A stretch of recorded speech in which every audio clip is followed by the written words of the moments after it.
Alors voilà, du coup j'ai réussi, finalement on a réussi à être dans les serres, je nous ai mis dedans. Et regardez, c'est des serres, mais alors à perte de vue, hein. Tout autour de nous, jusque les montagnes là-bas, bah, c'est des serres. Vous imaginez une ville faite de serres, de plantations.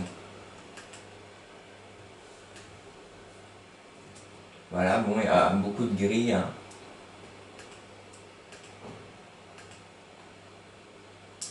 Et bon, mon ordinateur n'en peut plus, je vais arrêter là parce que voilà. Mais bon, on peut réussir à aller du coup dans ces serres. Et vous allez me dire, bah, comment est-ce qu'ils font pour avoir toute l'eau. Bon, ça, j'essaie d'acheter des théières, mais bon. Vous allez me dire, comment est-ce qu'ils font pour avoir toute cette eau pour faire pousser tous ces légumes et ces fruits. Bah, eux, la société qui a toutes les serres là, ils disent, bah, on prend de l'eau de mer et on la dessale pour en faire de l'eau douce, et c'est cette eau douce là qu'on va prendre pour arroser les plantes. Mais en fait, c'est pas vrai. L'entreprise là, elle dit ça, mais l'eau de mer coûte trop cher. Et du coup, ce qu'ils ont fait, c'est qu'ils ont foré très profondément dans la nappe phréatique, à plus de 800 mètres, ça fait presque 1 km sous terre, pour avoir de l'eau qu'on trouve en terre. Et du coup, bah, à cause de cette entreprise, de ces gens qui cultivent les serres, etc., bah, on a peut-être peur que dans la région, bah, il y a un manque d'eau. Qu'à un moment, les gens, bah, ils puissent plus avoir d'eau finalement, parce que tellement ils ont eu besoin d'eau pour arroser tous les fruits et les légumes, bah, que les gens finalement, bah, il n'aient plus d'eau pour boire, et c'est quand même le plus important, quoi. Et du coup, on va regarder un petit documentaire, et j'espère que ma vidéo ne va pas se faire avoir, parce qu'en plus c'est un documentaire de TF1. Et je vais peut-être enlever le son, je sais pas. Là. Voilà. Hop là, documentaire de TF1 là-dessus. Pour un endroit où l'homme semble justement avoir perdu tout bon sens. Dans le sud de l'Espagne, il existe un lieu où l'on produit des tomates, des légumes pour toute l'Europe. Certains arrivent dans vos assiettes, mais à quel prix? Là-bas, vous allez voir, les conditions de travail semblent d'un autre temps. Marc de Chevigny et Jean-Philippe Beckett ont passé 48 heures. Bon là, ils nous montrent du coup les serres, que c'est immense. De courgettes, de poivrons et surtout de tomates. Ensuite, ils nous disent que... sont produites ici chaque année. Cueillis par des ouvriers toujours souriants et qui souhaitent, dans le respect scrupuleux de l'environnement, nourrir 500 millions d'Européens. Alors ça, c'est ce que l'entreprise a dit, et puis finalement ils sont allés sur place et ils ont vu que c'était pas du tout ça, quoi. Ils dénoncent les cadences infernales et des salaires.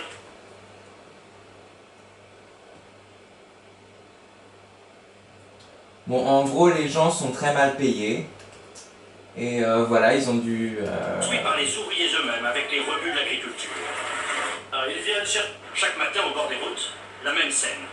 Des dizaines de migrants sans papier attendent du travail. Les exploitants agricoles envoient leurs contremaîtres ramasser ces journaliers non déclarés. En fait, par exemple, les gens qui viennent des pays, je sais pas moi, du Maroc, et qui sont sans papier, qui recherchent du travail, bah, ils viennent les chercher, ils leur donnent du travail, mais vraiment en les payant pas cher, par exemple 15 € de l'heure ou 20 € de l'heure, etc. Et du coup, bah voilà. Et qu'est-ce que je voulais dire? Et surtout, ils sont pas protégés. Rien du tout. Mon camarade, vous allez travailler? Si nous ne sommes pas les bienvenus, c'est que les conditions de travail dans les serres ne sont pas toujours photogéniques. Sur ces images volées dans le dos du contremaître, un ouvrier traite des plants de courgettes, sans autre protection qu'un masque en papier. Tu sais que les produits que tu vaporises peuvent être cancérigènes? Tu n'es pas assez protégé, cette tenue ne suffit pas. Voilà, que normalement pour pulvériser, il faut avoir carrément une tenue complète et pas jusqu'à un masque. Voilà. Rareté dans cet univers, les ouvriers de cette grosse entreprise... Et là, ils vont nous juste révéler le truc sur l'eau que je vous ai parlé avant. Ou non, c'est un système qui génère des sortes. Dans ces bassins, avant d'être redistribués plus de 35 kg, vous voyez ici, presque jamais. L'eau que vous voyez ici est en fait de l'eau de mer, puisée à plus de 35 km, désalinisée, puis stockée dans ces bassins avant d'être redistribuée vers les serres. C'est cette eau qui permet la culture des tomates, du moins officiellement. En vérité, l'eau désalinisée est trop chère et trop pauvre en minéraux. Elle doit être mélangée à de l'eau douce, puisée dans le sous-sol. Or, les nappes phréatiques surexploitées depuis 30 ans s'assèchent. il faut creuser de plus en plus profond, parfois jusqu'à 800 mètres. Combien d'eau reste-t-il?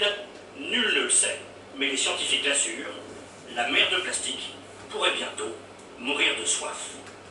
Voilà, du coup, bref, finalement, les légumes qui viennent d'Espagne, certains, bah, on se dit, oh la vache, bah forcément, c'est des légumes qui sont pas chers, parce que bah, avec ces serres comme ça, bah, ils arrivent à produire beaucoup de légumes pour pas cher. Et voilà. Et du coup, on a vu finalement les trois problèmes. Premier problème, les pesticides. Deuxième problème, la surproduction, par exemple ce qui se passe au sud de l'Espagne avec des énormes serres, etc. Et la pollution. Les solutions, on va faire ça rapidement. Première solution, l'agriculture biologique. Pardon. L'agriculture biologique, c'est du coup utiliser ne pas utiliser de pesticides et utiliser des choses naturelles. Par exemple des engrais naturels, des choses qui peuvent éloigner les insectes de manière naturelle, etc. Mais le souci, c'est que l'agriculture biologique, on l'a vu, c'est quand même un peu assez cher, quoi, les légumes. Voilà. Et du coup, la solution qui vraiment est, je trouve peut-être la plus cohérente, la meilleure peut-être, c'est de choisir des fruits et des légumes de saison. En fait, vous savez que les fruits et les légumes poussent pas tous à la même période de l'année. Par exemple, je sais pas moi, les poireaux, c'est plutôt à cette période-là. Et puis ensuite, on va arriver en été où il y aura plus, je sais pas moi, des pêches, des choses comme ça. Et puis l'hiver, il y aura plutôt des légumes racines comme des radis, des carottes, et non. Je vais vous montrer ça. Bref, en fait, il faut faire attention aux légumes en fonction du moment où ils poussent. Par exemple, en mai, là, les légumes qui... Oh, pardon, je vous ai pas montré ça, voilà.